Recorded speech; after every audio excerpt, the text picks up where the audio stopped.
big upgrades, and quite the fight from the top 4 after 2 practice sessions. Spain is a very representative track for Formula 1 cars to see if they're good in every single type of corner. We have our slow, medium, and high-speed corners here in Spain. With the big upgrades being brought, we also get to see what teams are trying to run and the setups they're trying to go for. It's a close battle at the top 4, but let's go over the upgrades that I did not cover yesterday very quickly. I covered the VCarb updates, or RB, whatever you'd like to call them. I can even see the commentators being confused on what to call this team, but let's just go with VCarb. VCarb's car was upgraded significantly, and you can already see here in the side pod, very similar to that of the Aston Martin. Just wanted to show this picture. It's a good comparison pick. Maybe that's why they're not actually performing good, is because they have a Aston Martin-like upgrade. It's obviously a joke. We'll have to see. There's a lot more time into it, and high-speed corners has never really been their strong suit.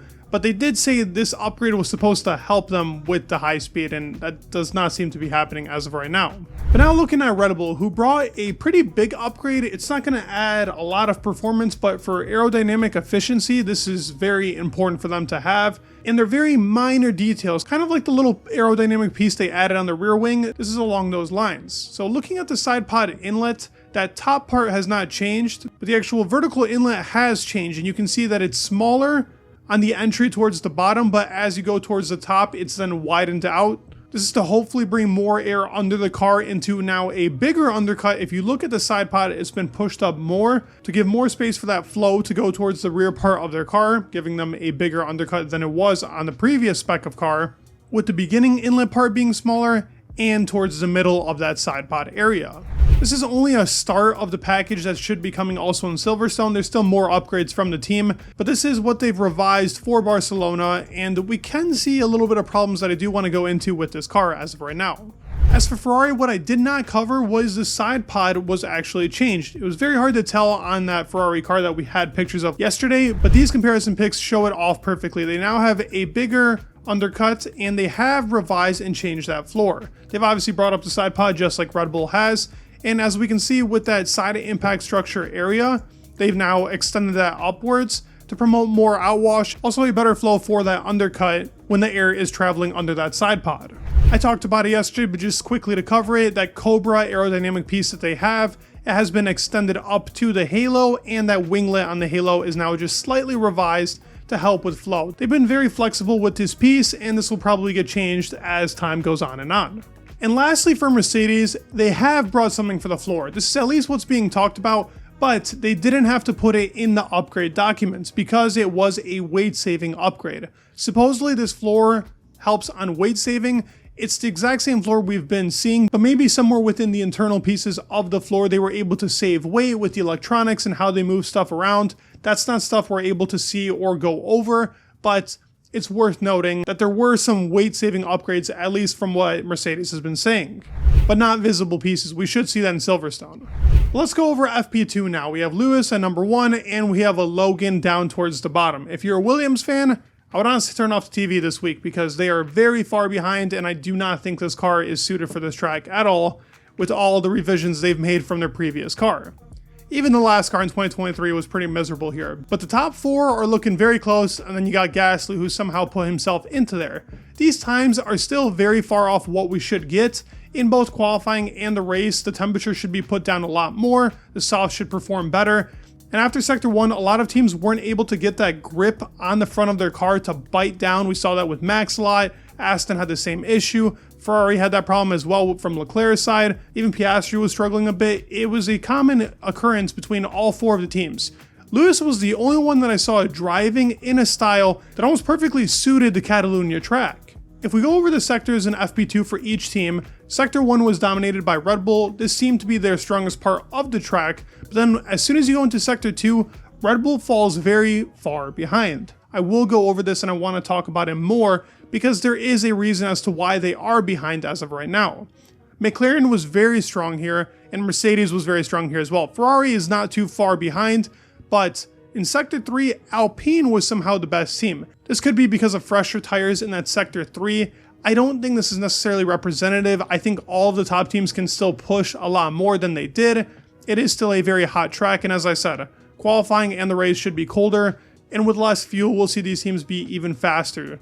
but Mercedes was quick in every single sector and looked like the best car in FP2. With an ideal lap, Mercedes, number 1, McLaren, Ferrari, Alpine, let's disregard them for now. I'm happy for them, but it's pretty much this pecking order. Red Bull should be much higher. There were some tests being made on the new upgrades for the car. Let's look at the top speeds from DRS off to DRS on.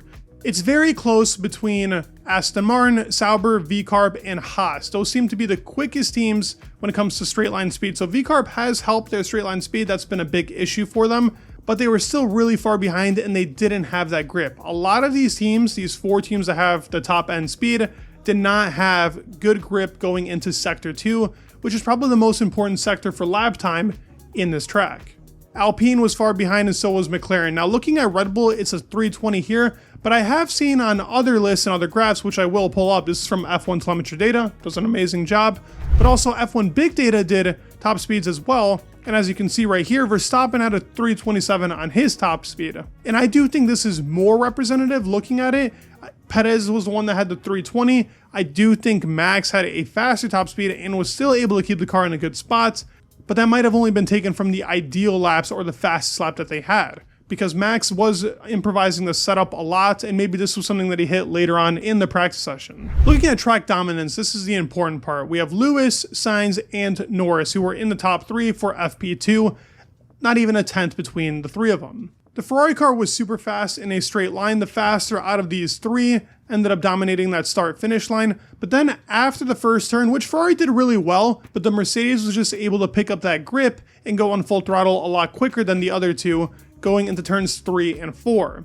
4 always has a bunch of understeer, which has been a problem within the Mercedes. That's where Ferrari ends up picking up a little bit of pace, and then McLaren ends up getting it back in 5 and 6. But then 7 with a little bit more high speed, Ferrari picks up, McLaren ends up having the better exit, but then in turn 9, which is a very important corner here in Spain, Mercedes ends up picking it up here again.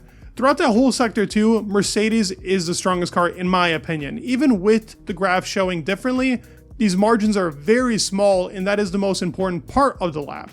Now in the straight line, Norris does well here on the exit out of 9. Going to tricky braking zone, McLaren is still strong, so is Ferrari, but then that last sector with those high-speed corners, Mercedes ends up picking it up in 13 and 14 and finishing that lap at the top, even with not having a very fast top-end speed.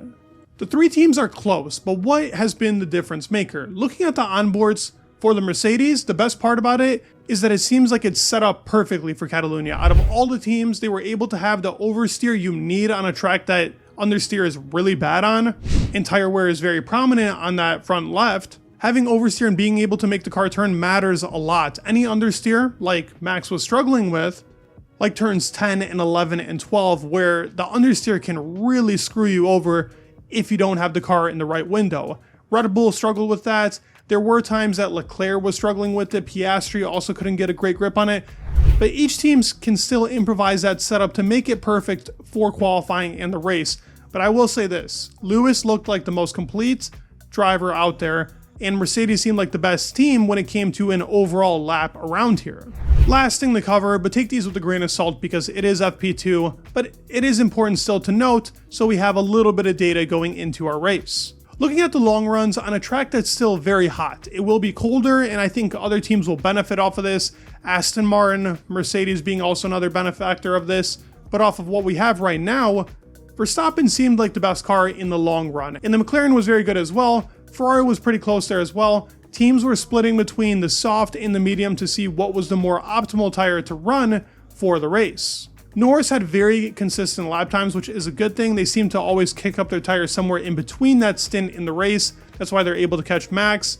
But tire degradation is going to be huge here. We might even have a 3-stop if the temperature changes. If it's a wet race, those intermediates are definitely going to be shredding a lot, but so are the soft and the medium. Right now, strategy is still up for debate. It could even be a soft, medium, soft, but then it also could be a soft, hard, medium. It's very hard to judge off of the conditions that we've had, with them not being optimal for the race and qualifying. So there's still a lot of tell between who can be good in the race and who can't. It will be close between the top 4, at least if we go off of what's happening right now. I'd love to hear your thoughts down in the comments below. This is fun. It's fun watching a free practice session where every team is competitive, but Mercedes really seems to get a grip on it, and specifically from Lewis's side. It's very possible he could put himself in a very good position considering he's won this race like 7 times. So this is one of his dream tracks that Lewis loves to race in. Leave your thoughts down below in the comments, and please leave a like and subscribe. It would mean the world, and peace.